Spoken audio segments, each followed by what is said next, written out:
भारतीय जनता पक्षासोबत जाऊन मुख्यमंत्री एकनाथ शिंदे राज्याचे मुख्यमंत्री झाले। मात्र जो काही निकाल लागला त्या निकालानंतर राज्यामध्ये जोरदार प्रतिसाद आपल्याला बघायला मिळतोय। सामान्य नागरिक आणि प्रत्येकाला जाणीव आहे की शिवसेना आणि ठाकरे यांचे एक अतूट नाते आहे। सत्तेसाठी काहीही तडजोडी झालेल्या ह्या जनतेच्या लक्षात येत आहेत।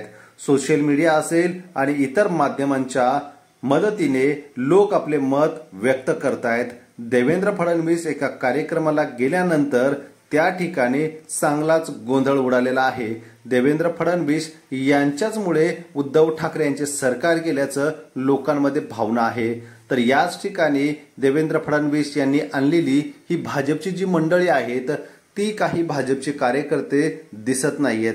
कार्यक्रम आणि भाषण सुरू असतानाच या ठिकाणी खोक्यांची पळवापळवी सुरू झालेली होती आणि या ठिकाणी बऱ्याच अंशी घोषणा सुद्धा दिल्या जात होत्या, 50 खोके एकदम ओके।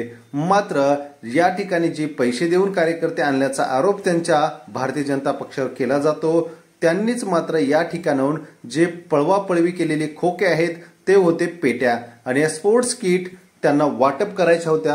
मात्र या ठिकाणी चांगलाच गोंधळ घातला आणि फडणवीसांच्या हस्ते वाटप करण्याच्या अगोदरच लोकांनीच ते खोके पळवून नेल्याचं या ठिकाणी आपल्याला लक्षात येतंय। आपल्याला काय वाटतं कमेंट करा व चॅनलला सबस्क्राईब करा। धन्यवाद।